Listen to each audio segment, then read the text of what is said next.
Hi guys, and welcome back to my channel. Sorry I am late once again. The last couple weeks have been insane. So my last video was my 26-week bump date, and I was currently 27 weeks. And I am 29 weeks now. So I will give you an update on where I'm at, what's been going on, where I've been. It's just been kind of crazy the last couple weeks. So we obviously had Thanksgiving. I hope everybody had a wonderful Thanksgiving. We had tons of family in. My mom and my grandparents and my cousin and my aunt and everybody were here. And both my brothers and my baby niece, and we just had a house full of people, and it was so nice. We had tons of food, tons of help with the food, which was really nice because I worked the night before Thanksgiving. So my mom and me had to do a last minute run to the grocery store on Wednesday to get all the last minute fixings and stuff like that. So we started to put casseroles together on Wednesday and did some baking. That way Thursday it'd be kind of smooth sailing, trying to get everything going and making food and everything. So, you know, we had the holidays. It was nice, like I said, to have the help with the food and everything, because I was still experiencing the back pain and the pelvic pain. Me and my mom were actually going to go out late Thursday night, and do some Black Friday shopping, but I was just to the point that I was so stuffed, so uncomfortable, and just, you know, with the back pain, I was just like, no, you know what, we'll wake up, we'll go in the morning, and we'll go, you know, do some shopping in the morning, which I definitely have a lot more energy in the morning than I do in the evening. In the evening, I'm just so much more bloated and, you know, gas and just discomfort, you know, like I get to the point that I'm just so uncomfortable that I'm like, put a nightgown on, something with the least amount of clothing, you know, something that's not constricting, just because I'm so uncomfortable. I've been kind of having my good nights and my bad nights with sleeping. It seems like I kind of go in a routine where I sleep really good for a couple nights and then I sleep really terrible for a couple nights. So, and it always seems like I sleep really terrible on the nights that I have to go in to work in the morning. So then I'm like purely exhausted. And my one son is kind of fighting a little bit of a cold. It's just more congestion and everything. I took him to the doctor's actually today. And I started running a fever last night. And it was just a low-grade fever. And I'm one of those people that I run a higher temperature anyway. Like my normal temperature is always like 99.3. So if it's low, then I'm normally sick, or if it's high, I'm normally sick. So I mean, it only got up to 100 last night, but I think a lot of it was I had a really bad headache last night, and I was laying by our wood stove. So the heat and the headache and everything else, I think it was all combined. And that this morning, well, last night I slept really well, and I woke up this morning feeling so much better. And when I was at the doctor's with him, I started getting a little bit of a headache, but I think it was because I was getting hungry. And it definitely seems like I'm going through days where I have a really good appetite and I'm really hungry and I want to eat, and then other days where I'm like, food just isn't very appetizing right now. Like I'll just kind of snack here and there, but I'm not starving. I mean, there's some nights that my husband will be like, well, what do you want for dinner? And I'm like, make what you want. Like, I'm really not that hungry. I may snack on something, you know, but I'm not that hungry. I had my glucose test last Wednesday, and well, they tried to call me back on Friday for the results. And when they called me, I was at work, and by the time I got to my phone, they were closed. So they told me to call me back on Monday. I called back today, and I failed by 5 points. So I get to go on Wednesday and take the 3-hour test, and I am praying to the Lord that it goes well, because I know how crappy I feel during the 1 hour. Like, this was the best way. This time that I took the glucose test out of the 3 pregnancies I've had was the best I had felt. So I was like really shocked that I failed, because when I took the glucose test with both my boys, I was to the point that I thought I was going to throw up. I thought I was going to pass out. I was overheated. Like, I just wanted to be done and gone. So I'm really nervous about the 3-hour test because I know how cruddy it makes me feel. And like I said, this past time it went a lot better. Just because I had a moment where I got hot and kind of like, I don't feel great, but I don't feel terrible. And it was nice because like they broke it up where I got to see my provider in the middle, so I wasn't in the waiting room with everybody for the whole time. And now I'm gonna sit there for 3 hours, and I'm just kind of anxious about it and not looking forward to it. But I know it needs to be done. I know it's important, so we're gonna get it done.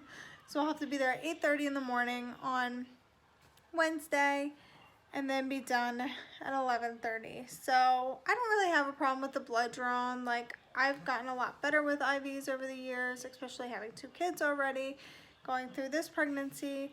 You just kind of get used to getting your blood drawn, that it's okay for me now. I've had a lot of experiences, not great experiences with IVs and everything else, but it's all for a purpose. So we'll get through it. So hopefully that goes well and I'll pass. I know there are quite a few people that take the 1 hour and fail, and then they pass with the 3 hour. And of course you have to fast with the 3 hour. You can't eat, which I didn't eat before the 1 hour either. I had some water, but that's all I did because I have a very sensitive stomach anyway. And I think another reason I was shocked that I had failed was because I haven't really ate a ton of sugar this pregnancy, just because sugar has been a complete turnoff for me. Like, yes, I ate some pumpkin pie and I ate a couple little cookies during Thanksgiving and, you know, after the holiday. But before that, like, anytime I would have any type of sugar, it was just like too much for me, too overpowering, that I was just like, I don't even want it. And I was really shocked when I went in for my 28-week appointment that I did not gain a pound.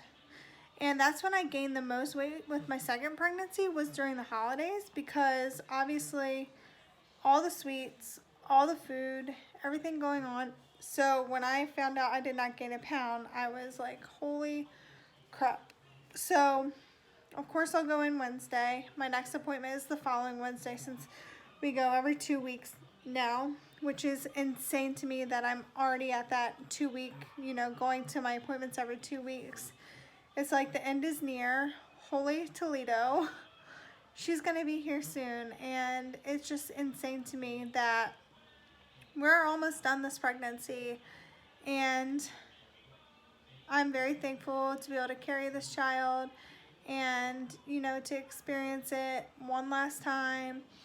But I'll be happy when it's over. I don't know how to put it other than I don't do pregnancy well. Like, my back is always hurting. I'm always sick. Like, there's always something going on. But lately, knock on wood, I have had really good days where it's like days that you don't even feel like you're pregnant, other than having, you know, a belly and feeling movements. But there's days where I feel fantastic. So I'm trying to stay on that track. I'm trying to, like, really stay positive and enjoy these last couple weeks with just my boys. And, you know, with the holidays coming and everything else, Christmas is going to be here in like 2 weeks, which is insane also. So just preparing for the holidays, preparing for this little one to join us soon. We're just all really getting excited. We will be having a shower. My mother-in-law is throwing us a shower in January, at the very beginning of January. So we'll have that too. And I'll do a haul of like all the stuff that I get from the baby shower. But her nursery is coming together. We just put the the crib mattress in there. I need to put the sheets on there. I just need to wash them. And then my mom is buying me the Halo bassinet, my mom and my grandmother, for my baby shower gift. So I'll have that coming probably at the beginning of January. And And then I'm trying to think of some other things that have been going on. Like I said, I've had like headaches here and there, and I think a lot of it, I'm one of those people that I tend to get headaches pretty regularly if the weather is bad. And I started getting one last night, and the weather here is really rainy today. It's supposed to be really rainy tomorrow and possible snow Wednesday. So I think my body's just like, I always seem to get that headache. I don't know if any of you guys are like that, but it's annoying. So headaches, back pain still, sciatic pain. They're my good days, my bad days, pelvic pain. There are some days that I really don't endure it at all, and other days that I have it so bad that it hurts to walk. It always seems like Wednesday nights when I'm at work are my worst nights because I'm so busy on Wednesday nights that, you know, I try to rest as much as possible when I'm home, as much as I can with 2 kids. I do a lot better when they are at school because I can, you know, I clean my house and then I kick my feet up and try to relax a little bit. And then when they're home, I'm up moving a lot more, making dinner, cleaning up dinner, giving baths, you know, everything else, playing with the kids. But Wednesday nights at work, I'm just go. And I have come to the point that I'm blocking time off in between clients that I can take a minute and just sit and put my feet up.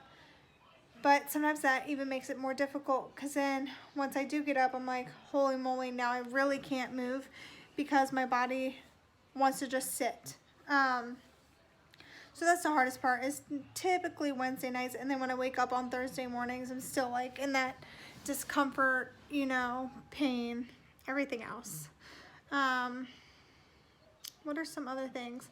My veins in my chest have become a lot more prominent, a lot more blue, and just a lot more blood flow seems to be going to that area. So that's lovely. What else has been going on? I've definitely staying a lot more hydrated. I'm thirsty all of the time. Cotton mouth, like, gross. How many times can I say I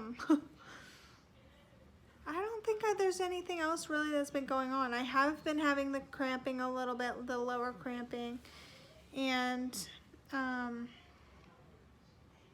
when I went and saw my doctor, of course he wasn't concerned about it. He didn't seem concerned about it, as well as the weight gain. I was kind of nervous about that because I'm like, in 4 weeks I haven't gained a pound. My concern is her. As long as she's gaining weight, as long as she looks good, as long as I'm measuring on track, that's my main priority. So hopefully, I'm sure that they'll take my weight when I go in on Wednesday to do the blood draw, and we'll see if I gained any weight. But if I don't gain any weight by the following week, I'm gonna ask about it, just because I'm kind of concerned if I don't gain any weight at that point, because that's going 6 weeks, especially being in my 3rd trimester, when you typically gain the most weight, to make sure that she's okay.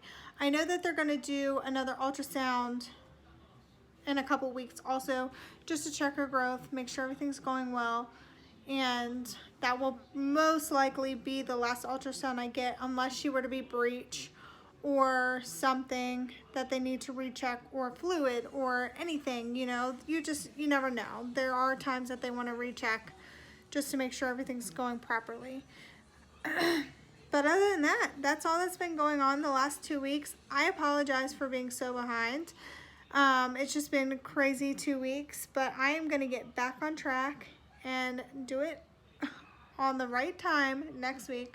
I know I said that 2 weeks ago, but literally it's been so insane with having family and then taking family home and trying to get everything prepared for the kids for the holidays, and dealing with sick kids, and just getting everything together for Christmas. And you know how life is, especially if you're a mom or pregnant. You know, you want to enjoy your peace and quiet when you can. And oh, that's another thing. I haven't really had a lot of peace and quiet, obviously being a mom, if you're a mom, like I said, you know, it is hard to have peace and quiet.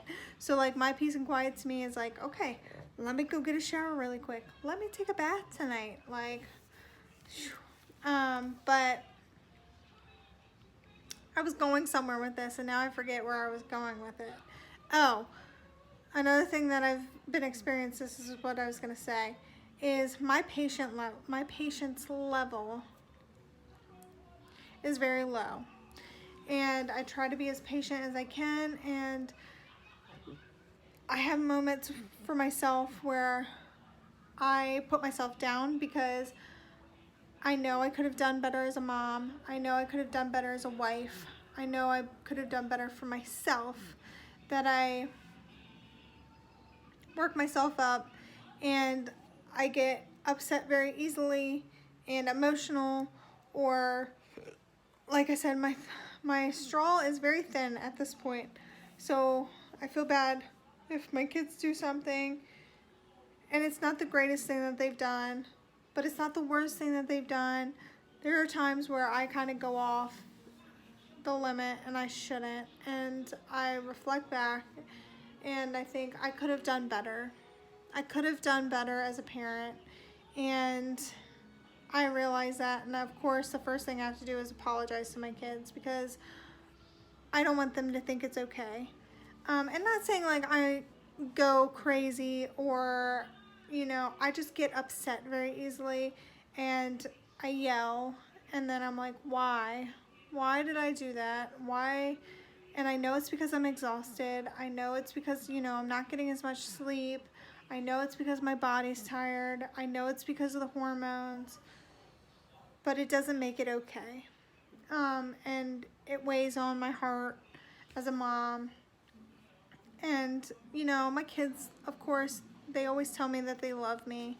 And I always tell them that I love them. I am a very affectionate mom. I am one that always tells their children that I love them.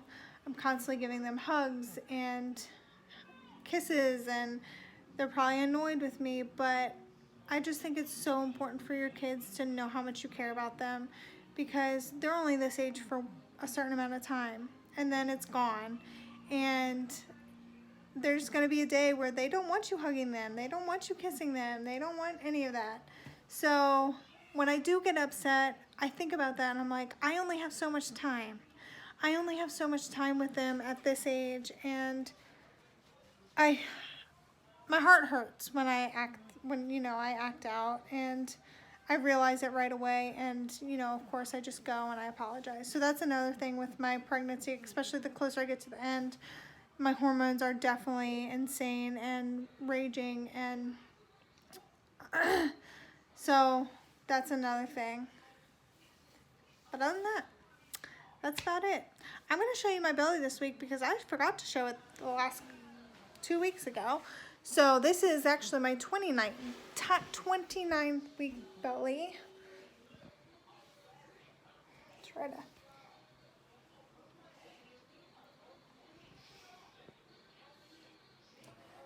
There she is. We have come up with a name. I don't know if I said that or not, but me and my husband have picked a name, and we will do a name reveal. Somehow I'll figure out something of how we do it. We may not even announce it until she's born. We've told a couple people her name, and like I said, it's hard to name a child because obviously they're stuck with that name the rest of their life, and you don't want them to hate it, but you don't want to give them something, you know, that you don't like, because obviously it's your child.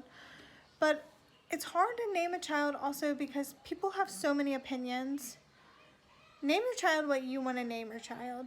Do not take anybody else's opinions into consideration, because people can be cruel and people can be rude, and you know what? As long as you and your spouse are happy with the name, that's all that matters. Be happy, love each other, and take care. And I will see you guys next week. Promise.